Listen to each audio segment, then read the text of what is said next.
Good morning, students. Hope you're all doing well with your health and studies. I'm your English teacher, Ms. Dolly, with yet another very interesting topic from your English literature.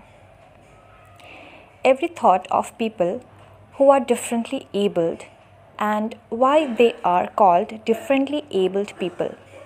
Because even if they are not normal like all of us, they have abilities which are higher than us. They have mental abilities or physical abilities which are stronger than us.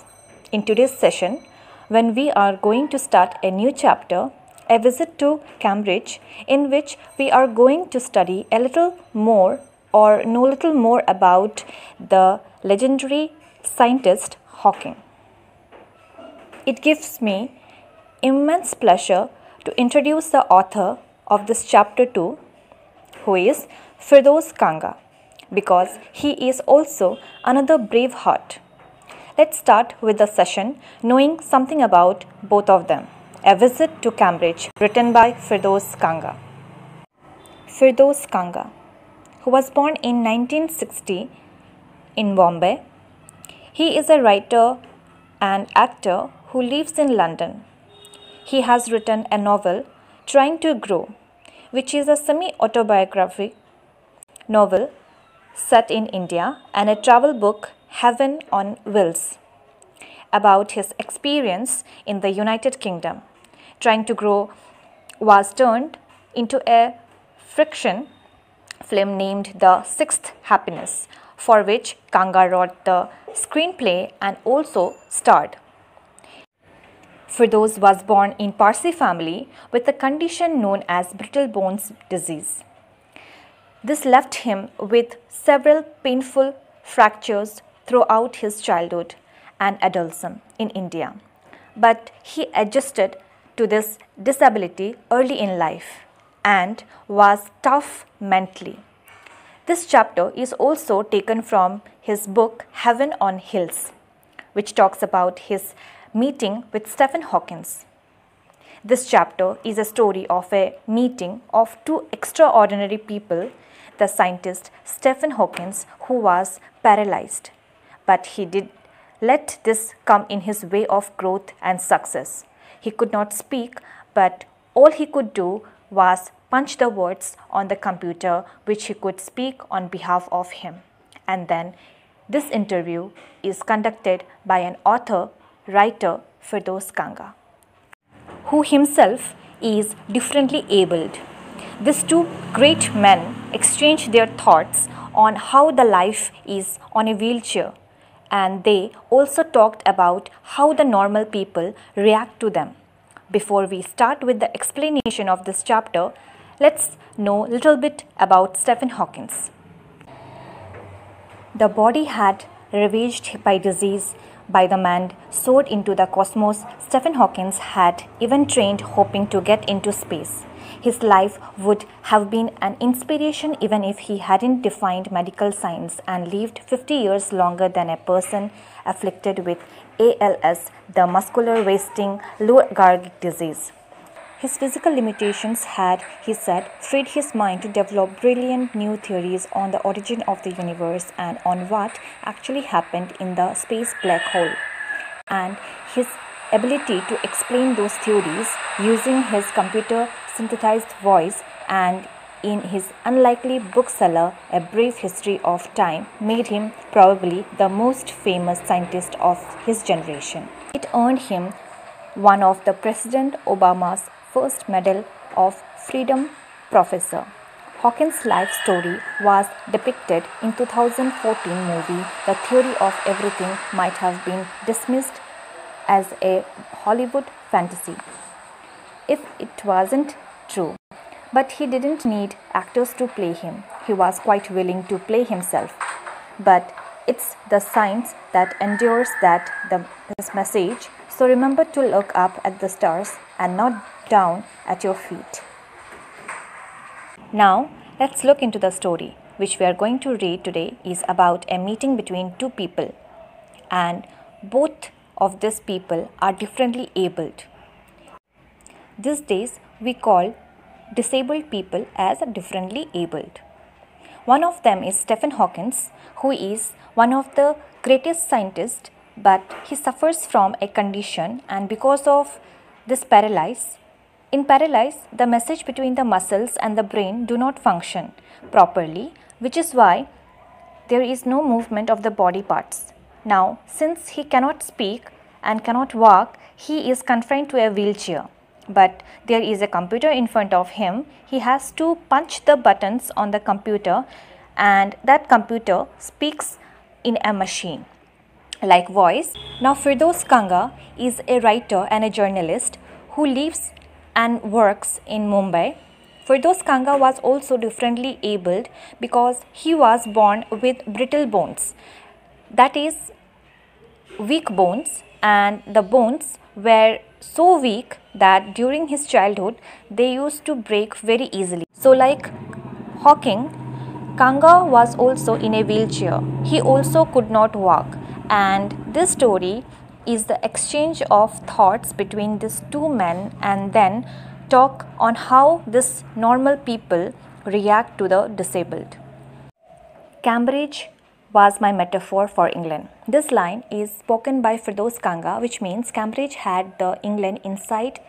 It was like a soul of England. The author Firdaus Kanga was on a walking tour through Cambridge during those times, and when his guide mentioned about Stephen Hawking that he was living there, the guide told him that though Stephen Hawking was disabled now, but is the true successor, means after Isaac Newton, he was the chairperson at the university. Stephen Hawking was the only worthy person who could be in his chair or who could be in the post of Isaac Newton. And then Firdaus Kanga realized that how completely he had forgotten about the brilliant paralyzed astrophysicist. Astrophysicist is a scholar of astrophysics, which is a branch of physics dealing with stars, planets, etc. Stephen Hawking was the author of the book A Brief History of Time, which is also one of the biggest bestseller ever in England. Now, when the guide reminded the author that Stephen Hawking also lived there, he decided to meet him, and so the author went to the nearest phone booth and literally pulled the cord of the phone or the wire of the phone outside the booth, because Firdaus Kanga was on a wheelchair and he could not enter the phone booth. So he had to pull the receiver to call Stephen Hawking. When Hawking's assistant was on the line, Firdaus Kanga told him that he had come especially from India to write about his travel in Britain, and he was also on a wheelchair.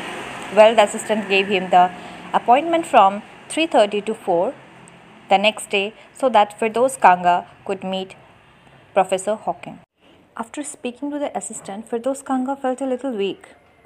Till now, he had been courageous, but when he was growing up as a disabled, he or any disabled person get fed up when people ask him to be brave. It seems as if they have a bank account of courage, but they cannot take out or withdraw the courage from that account because they are too lazy.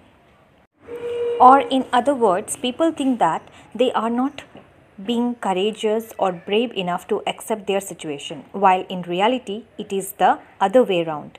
They are bravest of all, but for all those disabled people, the only thing that makes them stronger is when they come across another such person, and when they see that the other is a disabled person and is also receiving something huge.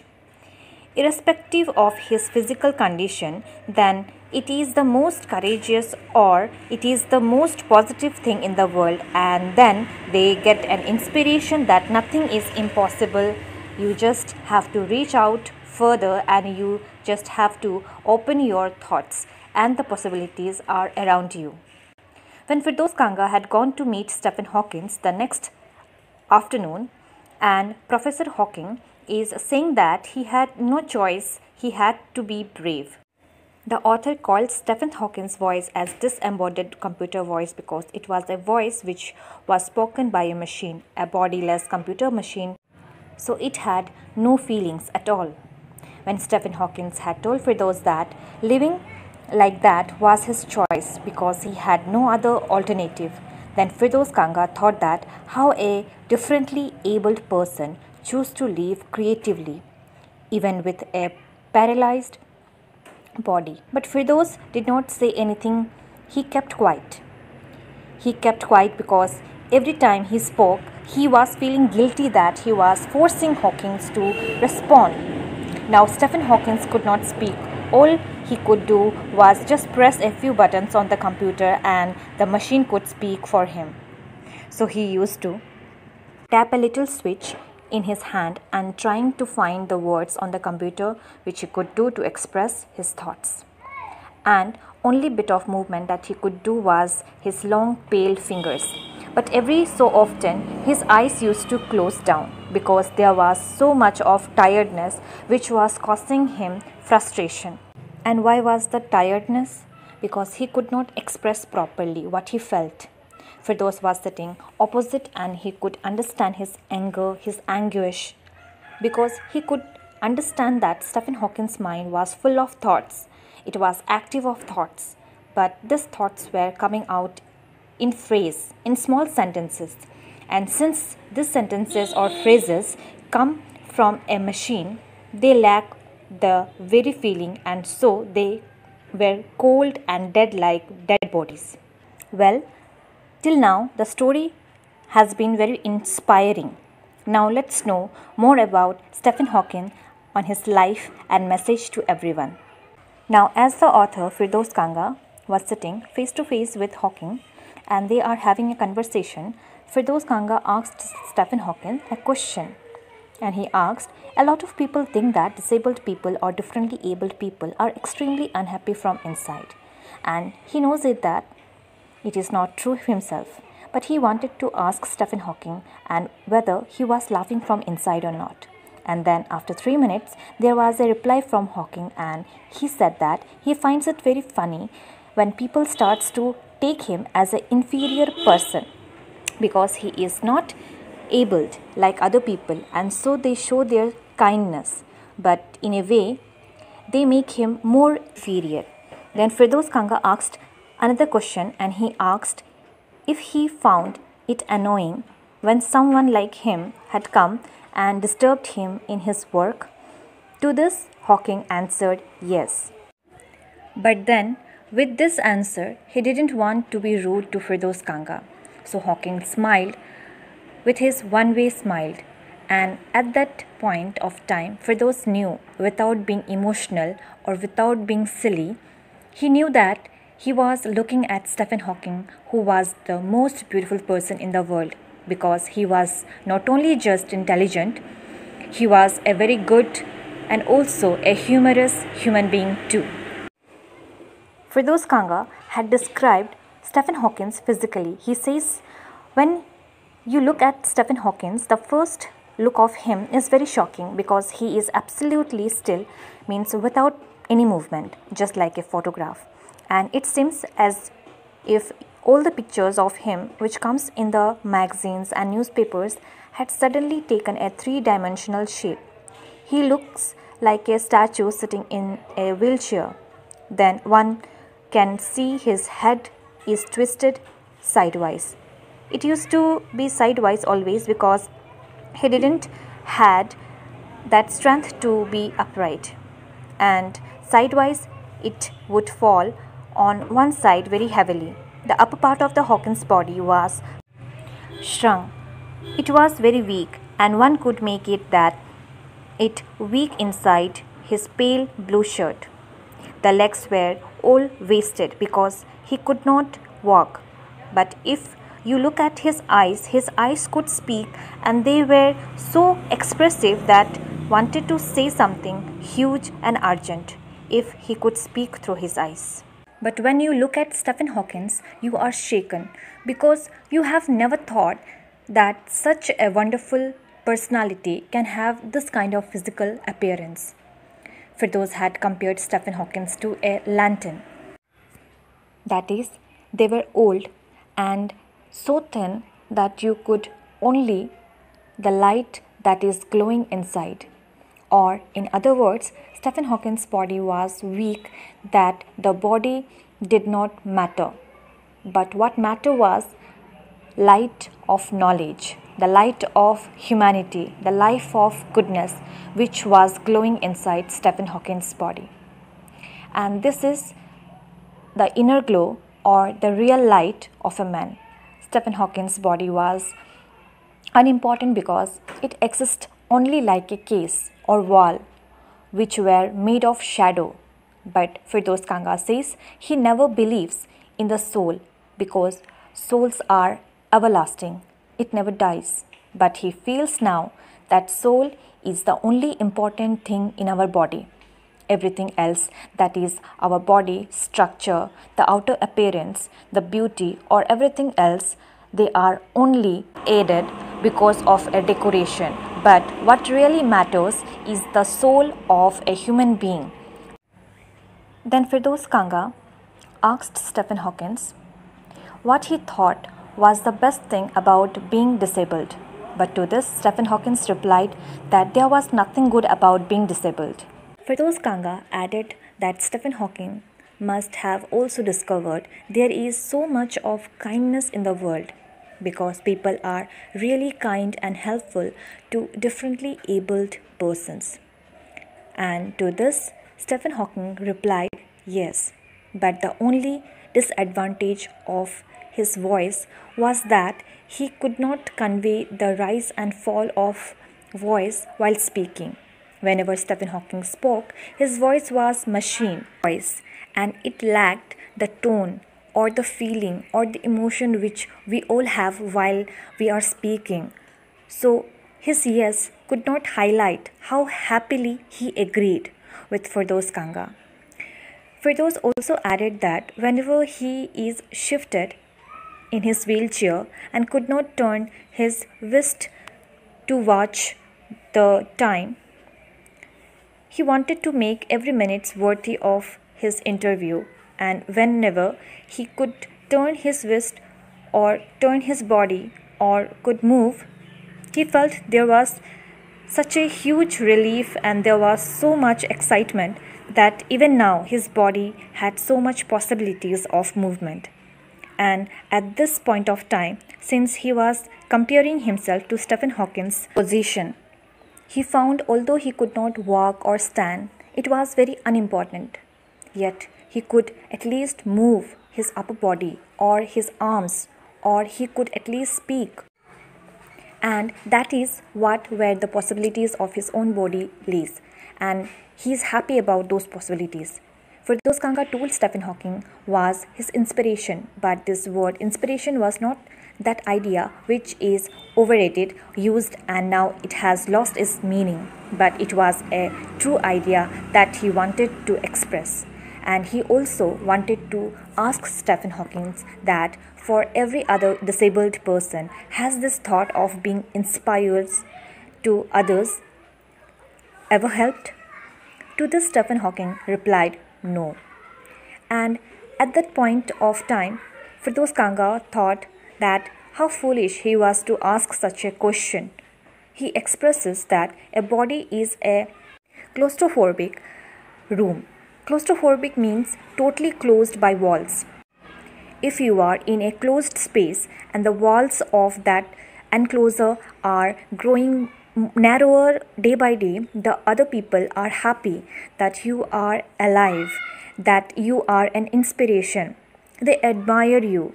But when you yourself are so suffocated inside, weak body, unhealthy body, then do those smiling faces really matters? No.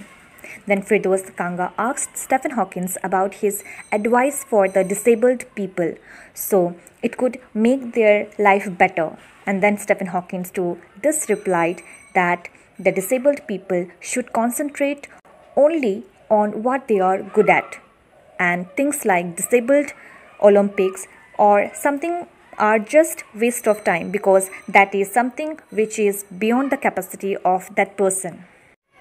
Firdaus Kanga immediately knew what Stephen Hawking gave that advice because he remembered when he was young he tried to play a Spanish guitar and that guitar was considerably larger than he was, but he not very happy to play that guitar because he could not handle it, and so one night very happily he had unstringed it means he broken off all the strings of the guitar. Now half an hour was up, the appointment time was getting over, and so Firdaus Kanga wanted to leave. Stephen Hawking stopped him and offered some tea while showing him the garden. The garden of Stephen Hawking was very big. It was like a park, but Stephen Hawking covered every inch of his garden on his wheelchair.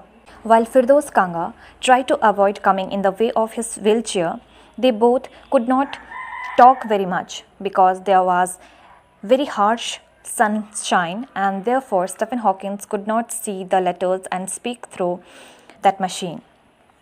After an hour also, Firdaus was not ready to leave. He did not know what to do. He could not even kiss Stephen Hawking or cried. So he just touched Stephen Hawking's shoulder and then he moved his wheelchair out of his house. Firdaus looked back at Stephen Hawking and he knew Hawking was waving, although Hawking was not. But as Firdaus was watching the bravest Stephen Hawking, he felt he was also now the bravest self.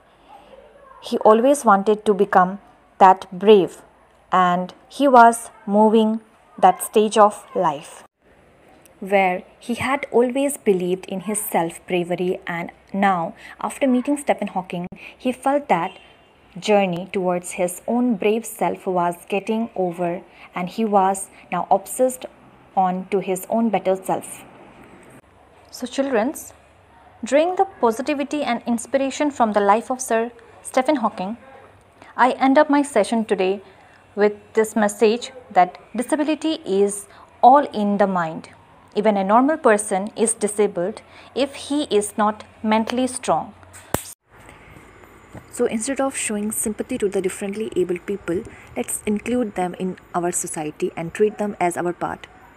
As I end this session today, I wanted to pay the highest regard to Sir Stephen Hawking, the brave heart Firdaus Kanga, and all the differently abled people who are braver than we normal people are. Thank you for watching, and in my next session, I am going to bring up with a new topic, which is a poem, When I Set Up for Loneliness. Till then, take a very good care of yourself and be present for my next one. Goodbye.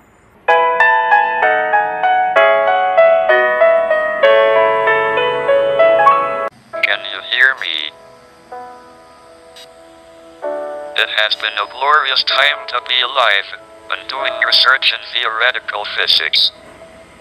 Our picture of the universe has changed a great deal in the last 50 years, and I'm happy if I have made a small contribution. The fact that we humans, who are ourselves mere collections of fundamental particles of nature, have been able to come this close to an understanding of the laws governing us and our universe is a great triumph. I want to share my excitement and enthusiasm about this quest. So remember to look up at the stars and not down at your feet. Try to make sense of what you see and wonder about what makes the universe exist. Be curious. And however difficult life may seem, there is always something you can do and succeed at. It matters that you don't just give up. Thank you for listening.